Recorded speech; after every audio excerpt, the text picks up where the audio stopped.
Ana, tudo bem? Bom, hoje vamos de crise de 29, unidade 4 do livro de História, né? Nessa quarentena aí, vamos dar continuidade nos estudos. E, primeiramente, eu vou apresentar para vocês um mapa mental, tá? Com que nós iremos trabalhar a respeito desse tema. Então, num primeiro momento, iremos trabalhar alguns fatores, tá? E na próxima aula trabalharemos outros, mas enfim. Vou apresentar para vocês os fatores, né, que levaram a essa crise de 29 aí da Bolsa de Valores de Nova York, tá bom? Então vamos ver aqui esse mapa mental que eu desenvolvi para vocês. Então a gente tem aqui a crise de 29, tá?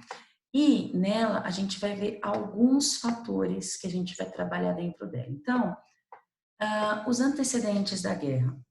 A gente tem, durante 1914 e 1918, a Primeira Grande Guerra Mundial, tá? E a indústria estadunidense, ela ganhou muito com essa guerra, tá? Porque ela fornecia armas, alimentos, empréstimos, todo tipo de produto para a Europa, tá? Numa parceria comercial.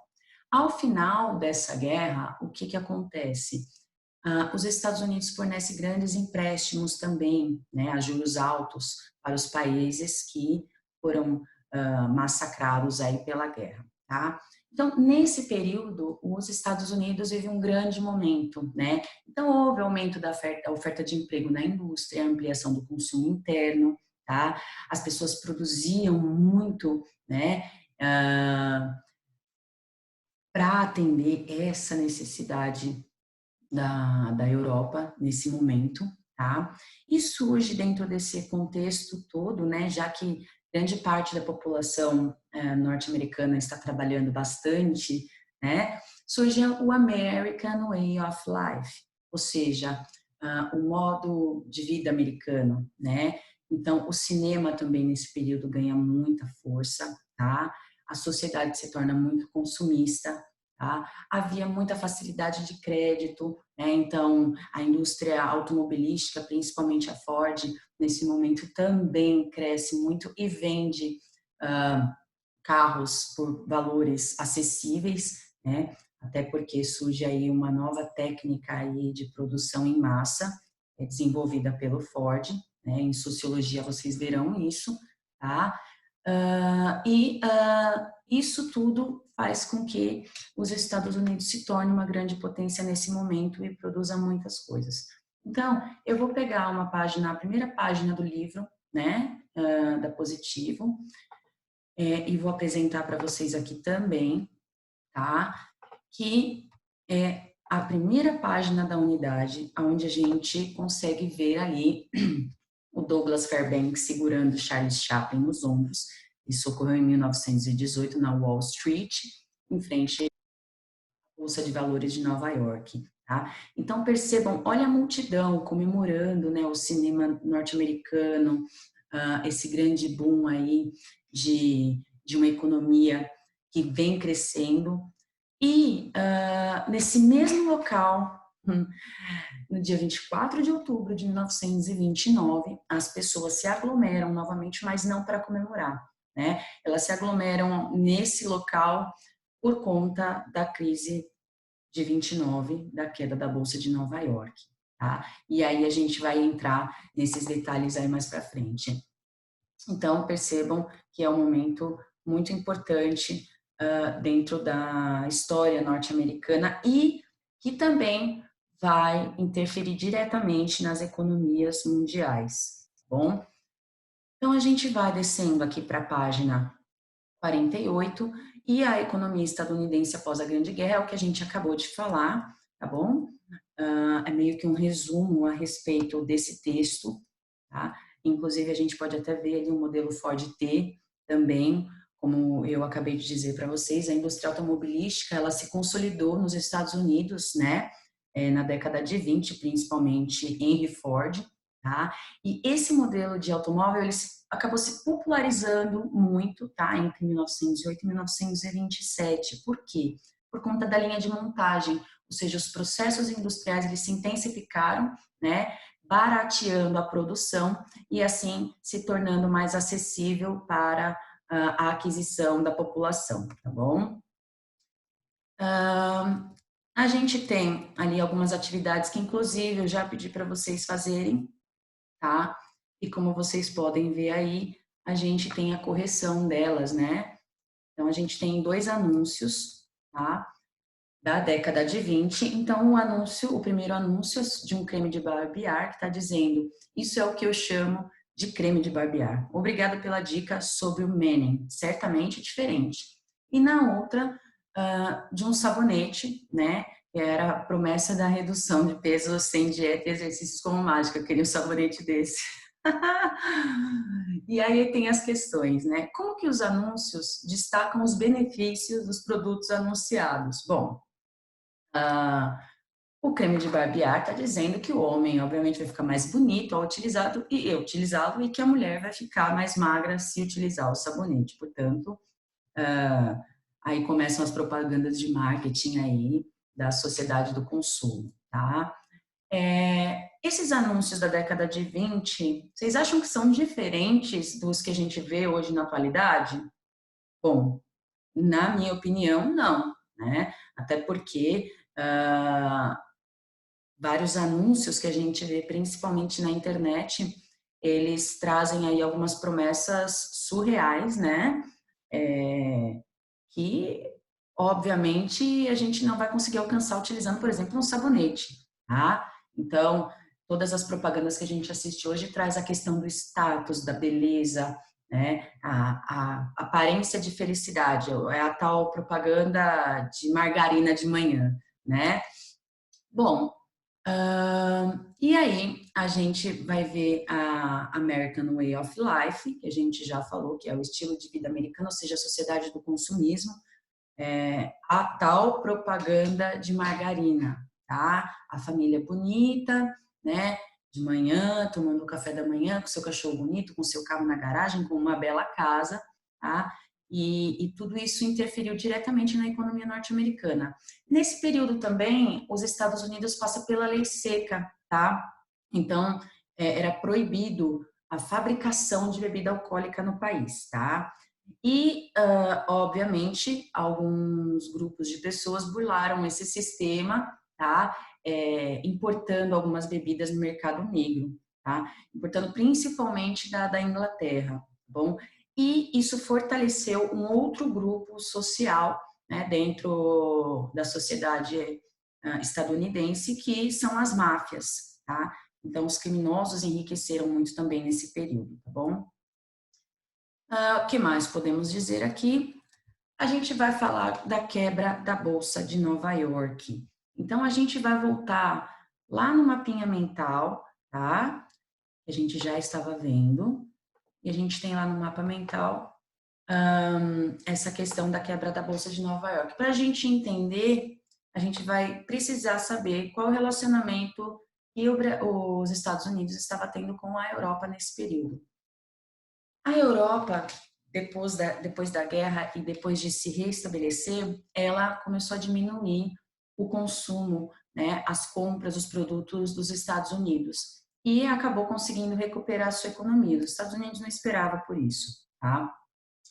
Além disso, o liberalismo econômico ele existia nos Estados Unidos com a influência de Adam Smith, né, o que nós já estudamos também, tá? E, inclusive foi quem desenvolveu a teoria da lei da oferta e da procura, tá? Então havia muita especulação financeira, o próprio mercado se regulava, ou seja, não havia interferência do Estado na questão econômica, na questão da regulação de preços, na questão da produção, tá? E tudo isso gerou uma supervalorização de algumas ações dessas grandes indústrias, tá? E foram surgindo mais ações, essas empresas supervalorizavam suas ações, e isso aí vai trazer para a gente algumas situações que vão culminar aí na quebra da Bolsa de Nova York, tá? Então, primeiro, a gente tem um grande lote de ações que não tem compradores, tá? Então, por exemplo, alguns investidores seguraram algumas de suas ações para tentar supervalorizá-las depois, tá? Outros disponibilizaram totalmente as suas ações com medo de não conseguir vendê-las depois, tá? E essas ações acabaram sendo desvalorizadas, é a tal da lei da oferta e da procura de Adam Smith. Nesse mesmo período, 5 mil bancos faliram, a produção da indústria caiu em 50%, 25% da população ficou desempregada e, obviamente, com tudo isso havia um alto índice de suicídio, já que pais de família não conseguiam sustentar suas famílias e isso era uma vergonha. Além de multimilionários que num dia eram milionários, bilionários e no outro dia não tinham nada, já que viviam em função do mercado de ações, tá? Sempre que surge uma crise dentro de um país ou dentro do mundo, é interessante como que esse país ou esses outros países, eles precisam como eu posso dizer, se renovar, criar uma nova situação, um novo ambiente para tentar se restabelecer, tá? Então, após a crise de 29, por anos, os Estados Unidos sofreu com essa crise, tá? E em 1932 surgem as eleições para a presidência, tá? E nesse processo aí, a gente vai entrar lá na página do livro, só para vocês entenderem aqui melhor, visualizarem aí no livro de vocês, tá? A gente vai ver que nessas eleições, a gente tem Roosevelt, né, que era aí o prefeito de Nova York, tá bom? Disputando aí esse cargo de presidente, tá? E Herbert Hoover, tá? Então a gente tem o Hoover aqui do Partido Republicano e o Roosevelt do Partido Democrata, tá? Hoover acreditava que o mercado, ele, por uma questão natural, iria voltar ao normal, tá? Diferente de Roosevelt, tá? Roosevelt queria adotar uma postura mais intervencionista, ou seja, o que eu quero dizer com isso? Lembra que a gente estava falando do liberalismo econômico, do Adam Smith? Então, dentro do liberalismo econômico, a gente aprendeu que, segundo a teoria de Adam Smith, para que o mercado ele cresça, para que ele se desenvolva, não pode haver intervenção do Estado na economia, ou seja, o próprio mercado se regula, tá? Porém, ao contrário, né, na visão até de alguns socialistas, digamos assim, tem que haver a intervenção do Estado, sim, na economia para tentar reerguer o país e tirá-lo de uma nova crise, tá? Então, Roosevelt, ele chega como uma esperança para o país, né? Uma esperança de mudar a situação que vem acontecendo, tá? E ele vai pegar e vai criar uma campanha, na verdade, com algumas questões que ele acredita que sejam importantes para reerguer os Estados Unidos e, obviamente, ele ganha a eleição de 32, graças a essas propostas. E quais são essas propostas, tá? A gente vai chamar de New Deal, tá? Que seria a intervenção na economia, do Estado na economia, tá? E como que seria essa intervenção no Estado na economia? Bom, ele criou regras para a produção de alimentos, então quer dizer, olha, você tem que produzir uma determinada quantidade de produtos e vender essa quantidade para depois começar a produzir né, novos produtos. Por quê? A questão da lei da oferta e da procura. Então, se eu tenho muito produto disponível, o preço desse produto cai. Então, eu tenho que regular isso daí para que não haja aí, como eu posso dizer, sobras, tá? Que mais? Ele sugere também empréstimos para os fazendeiros que tiveram suas propriedades hipotecadas. Para quê? Para tentar movimentar a economia, para que eles possam voltar a produzir e que o país possa voltar a crescer. Tá? Ele também criou o salário mínimo, a jornada máxima de trabalho para operários, tá? para que não houvesse aí problemas de saúde, né, descaso com a população e exploração das pessoas, tá? E outro fator que foi também muito importante nesse período e que a gente tem que elogiar Roosevelt por isso, foi a questão da proibição do trabalho infantil, que era muito comum, né, naquela época, tá? Além disso, surge também nesse período a previdência social, tá? E a assistência social também, tá? Percebam que em períodos de crise não dá para a gente abandonar as pessoas mais vulneráveis, os desempregados, as pessoas que não têm residência, né? Então, ele fez isso não só pensando no bem-estar das pessoas, mas também numa forma de movimentar a economia, tá? Além disso, o trabalhador que ficasse doente ou que sofria um acidente de trabalho, né? Ou que ficava desempregado. Quando acontecia isso antes de Roosevelt, eles não tinham de onde tirar renda, né? Então, pensando nisso, ele falou assim, não, a gente tem que dar um suporte para a população, tá? E uma outra questão foi o imposto sobre as grandes fortunas, tá? Essa foi a cereja do bolo aí para que a economia estadunidense se recuperasse, tá? Quais as influências que a crise de 29 teve nos outros países? Então, a gente tem aí o Brasil, né? O Brasil, ele era um grande exportador de café nesse período e o nosso maior consumidor de café era os Estados Unidos, tá? Quando os Estados Unidos entram na crise, o que que acontece? Há uma diminuição do consumo, né, da compra desse produto, tá? E aí milhares de toneladas de café ficaram disponíveis. E aí o que acontece? O preço cai. Então, quanto mais produtos eu tenho disponível, mais baixo fica o valor, mais desvalorizado fica esse produto, tá? E aí o que que o governo brasileiro fazia para ajudar, obviamente, os produtores de café? Ele comprava o excedente desses produtores, tá? Só que como que ele fazia para pagar esse excedente? Ele pegava empréstimo de outros países, principalmente dos Estados Unidos. E isso também gerou uma grande crise no Brasil. Inclusive, esse apoio do governo aos produtores de café, ele só existia graças à política do café com leite. Lembra que a gente estudou a política do café com leite? Em que a presidência do Brasil era revezada entre latifundiários, aí grupos políticos do estado de São Paulo e de Minas Gerais, né? São Paulo, o grande produtor de café, e Minas Gerais, o grande produtor de leite. Então, a gente percebe aí uma mudança, tá? E, graças a essa crise, essa política do café com leite, ela acaba, tá? Surgindo aí a Era Vargas, tá? Que também vai se espelhar em Roosevelt, né? Trazendo aí a previdência social, criando as leis trabalhistas, o que a gente vai ver mais para frente também, tá? Mas as consequências que a crise de 29 gerou, tá?